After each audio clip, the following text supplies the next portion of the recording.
untuk menganalisis struktur dan fungsi organ penyusun sistem pencernaan manusia, serta proses pencernaan makanan secara mekanik dan kimiawi, mengaitkannya dengan kebutuhan nutrisi dan pola hidup sehat, serta menjelaskan berbagai gangguan yang dapat terjadi pada sistem pencernaan manusia. Anak-anak, pernahkah kalian merasa lapar lalu setelah makan tubuh menjadi lebih berenergi? Pernah, Bu. Atau pernah mengalami sakit perut setelah habis makan? Pernah, Bu, tapi kalau berlari sudut. Oh, Ma. Mules. Ada sudut. Mules. Banyak ya yang Ma. Jangan lupa makan ya. Iya, Terima kasih Bu perhatiannya. Nah, semua hal tersebut itu berkaitan erat dengan sistem pencernaan manusia dalam tubuh kita.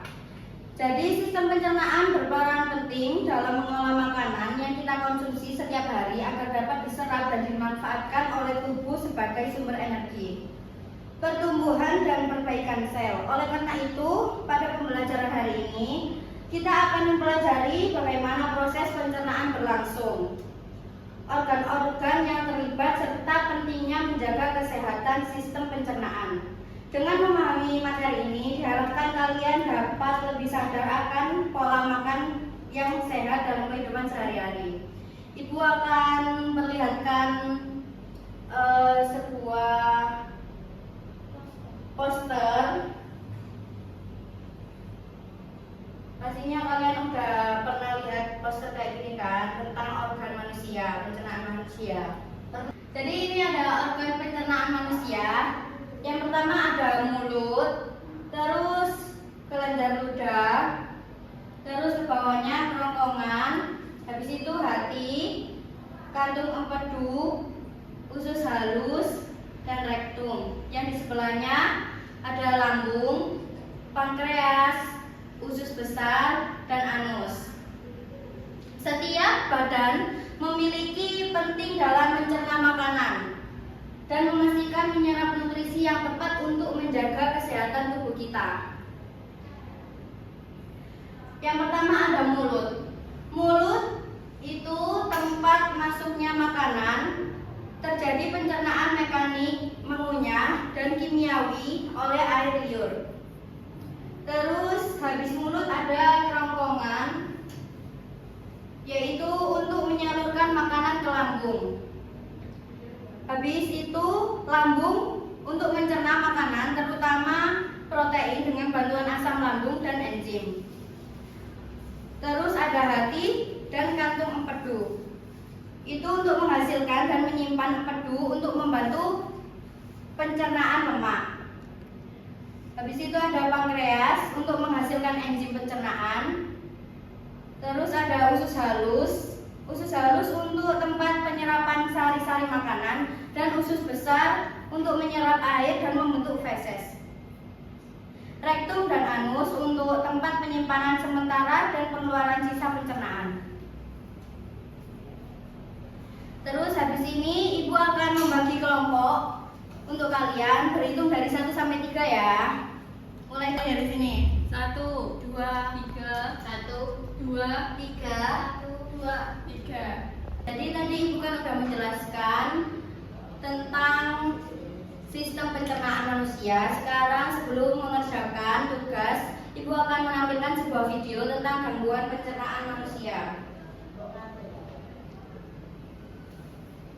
Dilihat ya.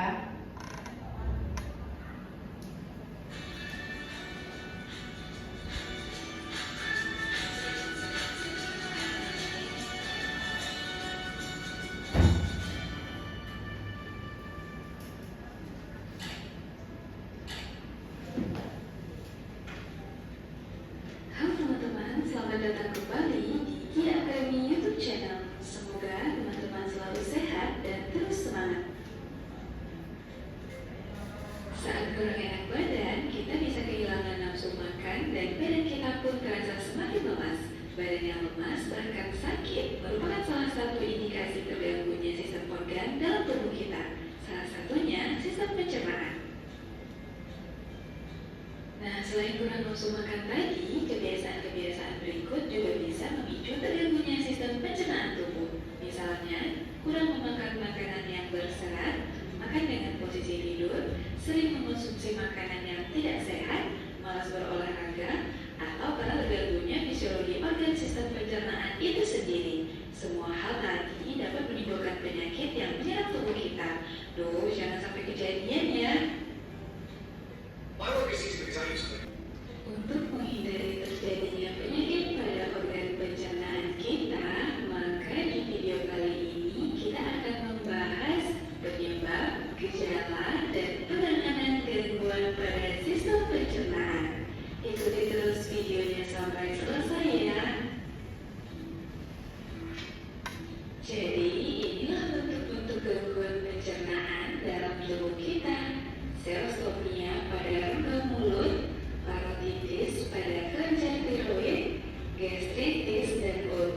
terjadi pada organ dalam rongga mulut, yaitu kelenjar parotis, kelenjar yang memproduksi air liur.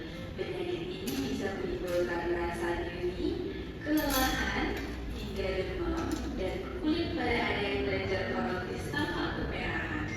Penyebab penyakit parotis ini antara lain adanya infeksi bakteri, virus, atau jamur pada kelenjar parotis, atau adanya batu yang menghambat saluran air liur hingga berkembang menjadi parotitis. Selanjutnya, gastritis. Gastritis merupakan penyakit peradangan pada dinding atau lapisan mukosa lambung.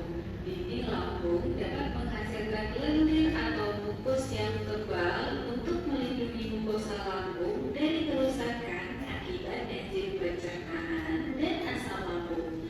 Rusaknya mukus pelindung ini dapat menyebabkan peradangan pada mukosa lambung.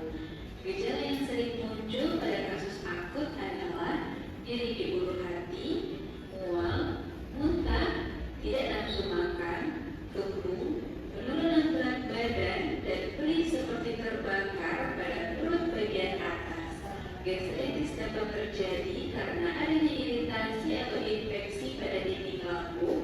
Infeksi ini semakin parah jika pola makan kita tidak teratur dan terbiasa mengonsumsi makanan yang tidak sehat.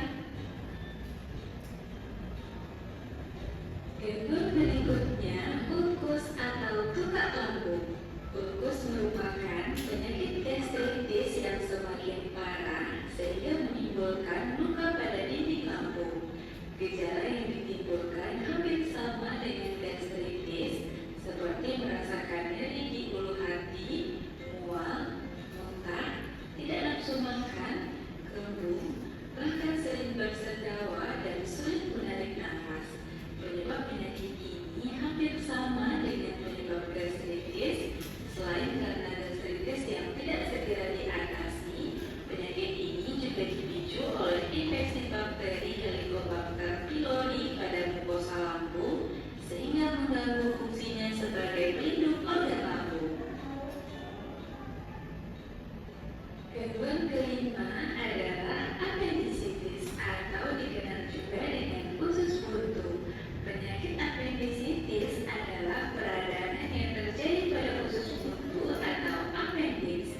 Saat menderita apendisitis, penderita dapat merasa nyeri di perut kanan bagian bawah. Jika dibiarkan, infeksi dapat menjadi serius dan menyebabkan membuat cacing pecah sehingga menimbulkan rasa nyeri hebat. Gejala lainnya adalah kehilangan nafsu makan, mual, kembung, demam, hingga sulit buang gas. Penyakit apendisitis terjadi karena rongga umbai cacing mengalami infeksi. Dalam kondisi ini, bakteri berkembang biak dengan cepat sehingga membuat umbai cacing meradang, bengkak, hingga bernanah.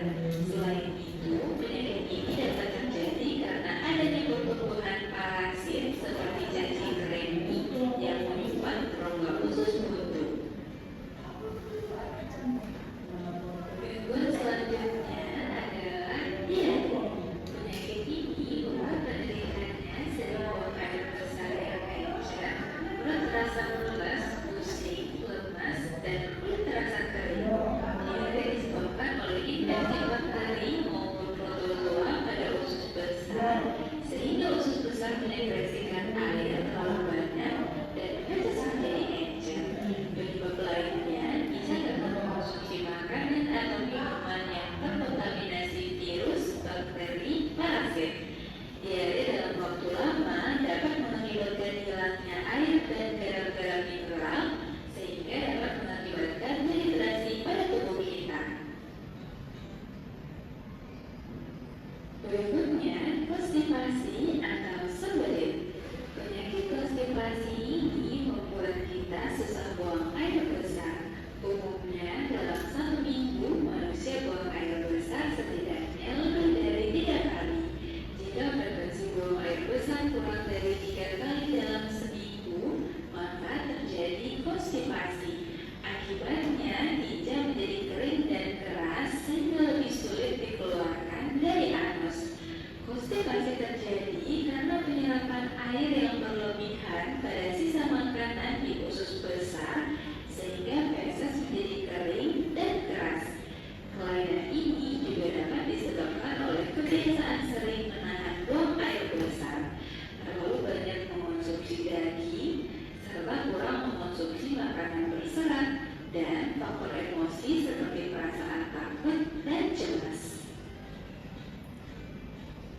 Dan gangguan pencernaan ke-8 adalah hemoroid atau wasir. Hemoroid merupakan pembengkakan pembuluh darah vena di sekitar anus. Meskipun kadang hemoroid bisa tidak menimbulkan gejala, namun pada beberapa kasus dapat menimbulkan gatal dan nyeri pada anus, serta keluarnya darah atau nanah saat atau setelah buang air besar. Hemoroid umumnya terjadi pada orang-orang yang sering duduk dalam waktu lama dan pada orang yang menderita sembelit. Kelainan ini juga sering terjadi jika kita banyak mengangkat beban berat dan pada wanita hamil atau baru melahirkan. Itulah beberapa gangguan pencernaan yang terjadi pada saluran pencernaan tubuh kita. Selain 8 penyakit tadi, juga terdapat gangguan berupa disentri, yaitu diare akut yang disertai darah atau nanah karena bakteri Shigella dysenteria atau Protozoa Entamuba histolytica.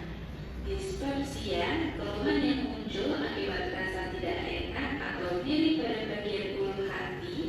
Dispepsia terbagi dua, yaitu dispepsia organik disebabkan oleh infeksi alat pencernaan dan dispepsia fungsional disebabkan oleh gangguan fisiologis organ seperti sekresi asam lambung berlebihan.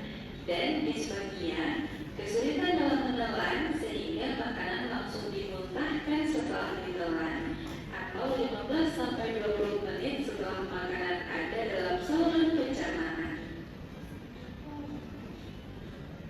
Nah, agar kita terhindar dari penyakit pencernaan tadi, bisa hidup sehat dan bahagia, yuk kita coba beberapa tips merawat saluran pencernaan berikut. Pertama, biasakan mencuci tangan sebelum makan menggunakan sabun dan air bersih. Kedua, sebisa mungkin mengkonsumsi makanan sehat dan higienis. Berikutnya, makan dengan santai dan tidak terburu-buru. Menerapkan pola makan teratur dengan kandungan gizi yang cukup dan seimbang. Mengonsumsi makanan yang mengandung serat setiap hari.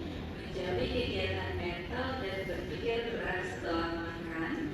Memperhatikan cara menelan makanan. Menelan makanan dengan benar. Tidak makan sambil berbicara. Dan menghindari kebiasaan menahan buang air besar. Bisa dipahami ya? Agar teman-teman semakin paham, mari kita coba selesaikan contoh soal berikut. Soal pertama, pembengkakan pada kelenjar tiroid akibat infeksi virus atau bakteri. Gastritis, peradangan pada mukosa lambung. Ulkus atau luka lambung, adanya luka pada dinding lambung karena infeksi bakteri atau gastritis yang tidak segera diatasi. Apendisitis atau usus buntu, peradangan atau infeksi pada umbai cacing. Diare, sering buang air besar yang mencar karena sekresi air terlalu banyak. Konstipasi atau sembelit, penyakit susah buang air besar karena feses keras dan kering. Dan hemoroid atau wasir, pembengkakan pembuluh darah vena sekitar anus. Itulah gangguan yang terjadi pada sistem pencernaan kita. Bisa dipahami ya? Demikianlah pembahasan kita tentang gangguan sistem pencernaan. Jangan lupa tonton terus video-video terbaru di channel kita ya. Sampai jumpa di video berikutnya.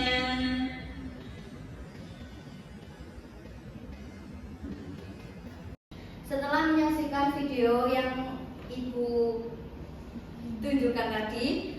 Setiap kelompok akan Ibu berikan pertanyaan. Silahkan nanti kalian diskusikan bersama kelompoknya ya.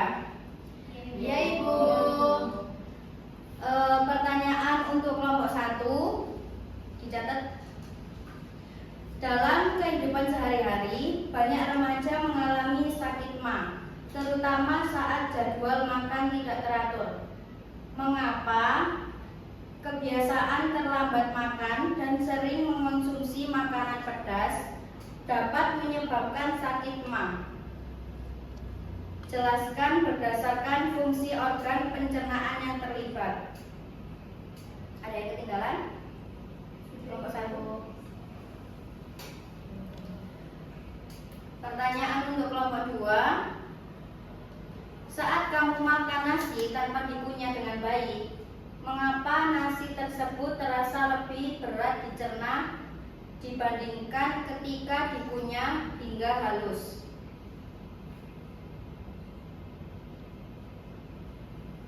Untuk pertanyaan kelompok 3, mengapa seseorang dapat mengalami sakit perut atau gangguan pencernaan ketika makan terlalu cepat atau dalam jumlah berlebihan? Itu pertanyaan yang Ibu sampaikan. Ibu kasih waktu 15 menit untuk diskusi dengan kelompoknya. Diskusi bisa dimulai. Baik Ibu, terima kasih.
maju. Sesuai kelompok. Sesuai kelompoknya. Maju. Apa maju? Baik, dari kelompok 1 dengan nomor 1 silakan menjawab dari diskusi kalian. Baik Ibu, jadi hasil diskusi dari kelompok kami itu jawabannya adalah sakit mah dapat terjadi karena lambung tetap menghasilkan asam lambung meskipun tidak ada makanan. Ketika seseorang terlambat makan, asam lambung akan mengiritasi dinding lambung sehingga menimbulkan rasa perih dan nyeri. Selain itu, konsumsi makanan pedas dapat merangsang produksi asam lambung secara berlebihan sehingga dapat memperparah iritasi pada lambung. Hal ini menunjukkan bahwa pola makanan yang tidak teratur dapat mengganggu fungsi lambung dalam sistem pencernaan. Baik, Ibu tambahin bahwa selain keterlambatan makanan, biasanya itu kayak stres, terus pedas, minuman berkafein juga, serta kebiasaan tidur setelah makan itu juga dapat meningkatkan resiko sakit mah. Oleh karena itu, menjaga pola makan teratur, memilih makan yang ramah lambung, dan menerapkan gaya hidup sehat sangat penting untuk menjaga kesehatan sistem pencernaan, khususnya lambung. Baik, terima kasih Ibu. Untuk kelompok 2 dari nomor 2, silakan menjawab pertanyaan diskusi. Baik, terima kasih atas pertanyaannya Ibu. Izin menjawab dari hasil diskusi kami. Karena di dalam mulut terjadi 2 proses pencernaan secara mekanik, gigi dan lidah mengunyah makanan agar menjadi lebih kecil sehingga mudah dicerna. Secara kimiawi, enzim petialin dalam air liur mulai memecah pati pada nasi menjadi maltosa. Jika makanan tidak dikunyah dengan baik, maka proses pencernaan mekanik dan kimiawi di mulut tidak berlangsung optimal. Baik, jawabannya kamu sudah tepat ya. Hal ini menunjukkan pentingnya mengunyah makanan secara perlahan agar kerja enzim dalam air liur maksimal dan sistem pencernaan berikutnya tidak terbebani. Untuk kelompok 3, nomor 3, silakan jawab diskusi kelompok kalian. Baik Ibu, terima kasih atas waktunya. Di sini kami menjawab tentang kenapa seorang dapat mengalami sakit perut atau gangguan pencernaan ketika makan terlalu cepat. Itu karena lambung harus bekerja lebih keras untuk mengaduk makanan dan mencerna protein. Lambung menggunakan gerakan peristaltik serta asam lambung dan enzim pepsin untuk mencerna protein dan membunuh mikroorganisme. Jika makanan masuk terlalu cepat atau berlebihan, maka kerja lambung menjadi tidak optimal sehingga dapat menimbulkan rasa tidak nyaman. Jawabannya sangat baik. Jadi ini menunjukkan bahwa lambung memiliki peran penting dalam pencernaan, namun tetap memiliki batas kemampuan. Oleh karena itu, kebiasaan makan secara teratur dan tidak berlebihan sangat dianjurkan untuk menjaga kesehatan sistem pencernaan. Baik, sudah paham semuanya? Baik, dari materi di sini, siapa yang bisa menyimpulkan dari materi sistem pencernaan manusia? Saya. Ya, silakan. Baik, di sini saya akan menyimpulkan materi pada hari ini. Dari diskusi juga, kami menyimpulkan bahwa sistem pencernaan merupakan rangkaian organ yang bekerja secara terkoordinasi untuk mengubah makanan menjadi zat sederhana yang dapat diserap oleh tubuh. Proses pencernaan melibatkan pencernaan mekanik dan kimiawi yang berlangsung mulai dari mulut hingga usus halus. Usus halus berperan penting sebagai tempat utama penyerapan nutrien karena memiliki fili dan mikrofili. Selain itu, kerja sistem pencernaan juga dipengaruhi oleh enzim dan hormon pencernaan agar prosesnya berlangsung secara efektif. Itu saja yang dapat saya simpulkan dari materi hari ini. Baik, terima kasih buat tadi yang sudah menyimpulkan. Terus Ibu kasih tanggapan. Jadi kalian sampaikan ini sudah tepat dan mencakup konsep utama sistem pencernaan. Kalian telah menjelaskan fungsi sistem pencernaan, perbedaan pencernaan, mekanik dan kimiawi. serta menekankan peran penting usus halus dalam penyerapan nutrien. Namun akan lebih baik jika ditambahkan bahwa sistem pencernaan juga didukung oleh organ tambahan seperti hati dan pankreas, serta dikendalikan oleh sistem saraf dan hormon untuk menjaga keseimbangan proses pencernaan. Jadi dari materi hari ini dapat Ibu simpulkan lagi, sistem pencernaan adalah sistem organ yang sangat penting dalam mempertahankan kehidupan karena berfungsi menyediakan energi dan gizi bagi tubuh. Proses pencernaan berlangsung secara mekanik dan kimiawi dengan melibatkan kerja terintegrasi antara saluran pencernaan utama, organ tambahan, enzim, hormon, dan sistem saraf. Apabila salah satu komponen terganggu, maka proses penyerapan nutrien dan keseimbangan tubuh juga akan terganggu. Oleh karena itu, pemahaman tentang sistem pencernaan sangat penting untuk menjaga kesehatan dan menunjang aktivitas kehidupan sehari-hari. Baik, cukup untuk materi hari ini. Terima kasih. Sampai jumpa di lain hari. Dan wassalamualaikum warahmatullahi wabarakatuh. Waalaikumsalam warahmatullahi wabarakatuh.